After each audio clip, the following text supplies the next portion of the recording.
que é simples. Vendemos em 2005 150 caminhões e em 2006 132 caminhões. Qual foi a variação percentual dessa venda? Em 2005 vendemos 150 caminhões. Apertamos o Enter, 132 caminhões vendemos em 2006. E apertaremos a variação percentual, ou seja, vendemos 12% a menos de caminhões em 2006. Veja, é muito simples usar HP. Jonas, eu vou fazer uma pergunta para você sobre a nossa meta do consórcio. Nossa meta é 1.200.000 e nós temos vendido 850 mil. Qual a porcentagem que falta para bater nossa meta? Senil, o que nós devemos fazer primeiramente? O valor que nós vendemos é R$ 850 mil. Nós digitamos 850 mil, apertamos a tecla Enter, que é uma tecla de armazenamento, e colocaremos o que falta vender, que é 1.200.000. E apertaremos a variação percentual, ou seja, o que falta para vender. Então, falta 41,18% para batermos a nossa meta. Jonas, foi vendido um caminhão L1620 por R$ 170 mil. E o cliente deu de entrada R$ 65 mil. Quantos por cento ele deu de entrada nesse caminhão? Wellington, nós vamos então digitar os 170 mil. Armazenamos esse valor, colocaremos Enter. Vamos então digitar 65 mil, que é o valor da entrada. E vamos aplicar a tecla variação total percentual. Por que essa tecla? Porque é quanto esses 65 mil representa do total do veículo, que é exatamente 38,24%. E para verificar se realmente está correto esse cálculo, você pode fazer o cálculo inverso que nós já estudamos. Como? Vamos aplicar 170 mil e colocaremos Enter e colocaremos 38,24%. E apertaremos o quê? A porcentagem. Deu 65.008. Esse 8 porque nós arredondamos a casa, trabalhamos só com 2 casas, mas veja que o cálculo está extremamente correto.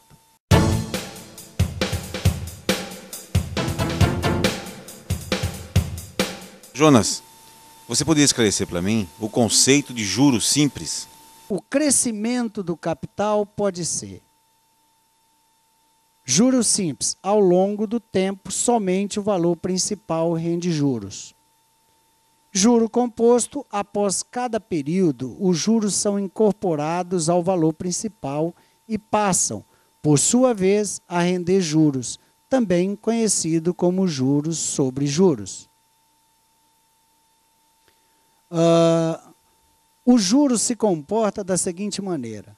Os juros compostos, ele tem uma característica exponencial, ou seja, ele até 30 dias, ele praticamente é igual ao juros simples. E a partir de 30 dias, ele realmente assume uma equação exponencial e o juros simples uma equação da reta.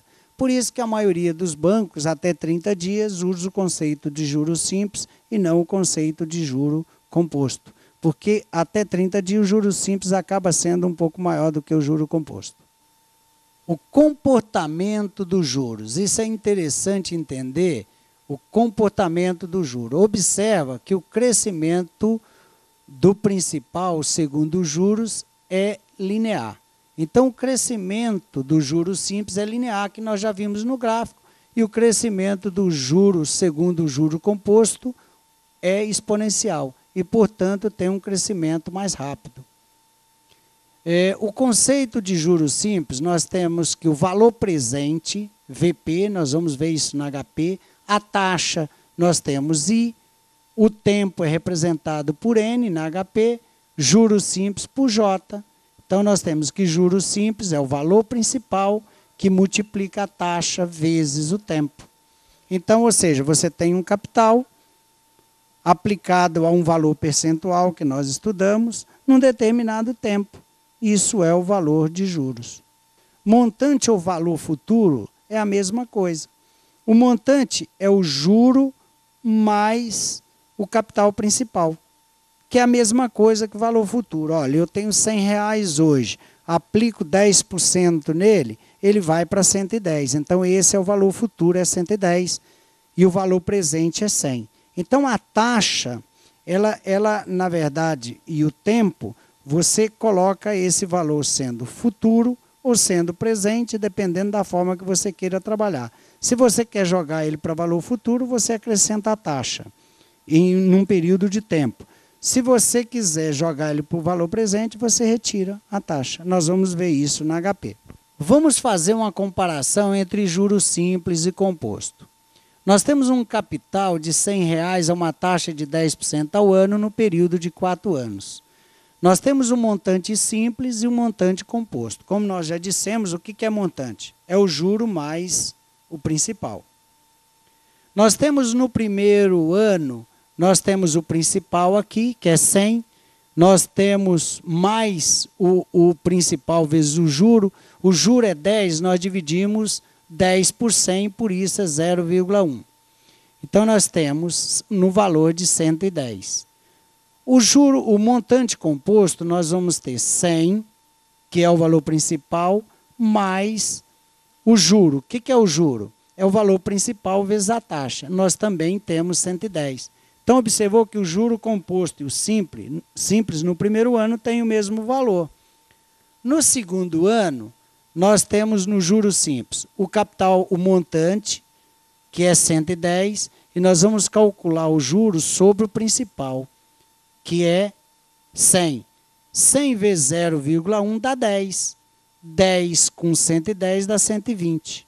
No juro composto, observe que o montante no segundo ano é 110, mais o juros sobre o montante. Que nós temos 10%, que é 0,1, vezes 110 dá 11. 11 com 110 dá 121. Observe aqui, ó, por que alterou esses dois valores? Porque o juro composto eu aplico sobre o montante e o juro simples é sempre sobre o valor principal. No ano seguinte, nós temos o que no montante simples? Nós temos 120 mais os juros sobre o principal, que vai dar 10. 120 mais 10 dá 130. No juro composto, nós vamos ter o montante do ano anterior, mais os juros sobre ele, que é 10% sobre 121. Nós vamos ter exatamente o quê? Nós vamos ter 12. 12 mais 121, nós vamos ter 133. Vamos para o quarto ano. No juros simples, nós vamos ter o montante, que no quarto ano, que é 130, e o juros sobre o principal, que é 100 vezes 0,1, que é a taxa de 10%, vai dar 140. No montante composto, nós vamos ter o montante do ano anterior, mais os juros sobre ele. Nós vamos ter 13%, arredondando 13%, ou seja, 13 com 133 dá 146. Viu a diferença? O juro simples você aplica sempre sobre o principal e o juro composto você aplica sempre sobre o montante. O que é o montante? É o juro mais o capital do ano anterior, nesse caso. Ficou claro o conceito? Vamos ampliar o conceito agora. Então, eu posso dizer que juros simples, que o montante simples é o capital vezes a taxa vezes o tempo, mais capital. E o montante composto ou valor futuro, montante e valor futuro é a mesma nomenclatura, é o capital que multiplica 1 mais a taxa elevada a n. Vamos demonstrar essa fórmula agora. Montante é igual ao valor futuro, que na HP você usa o FV. Tá certo? Vamos demonstrar agora. Considerando que o capital principal de 100 aplicada a uma taxa anual de juros composto de I de 10%, nós vamos calcular o montante, que é o principal.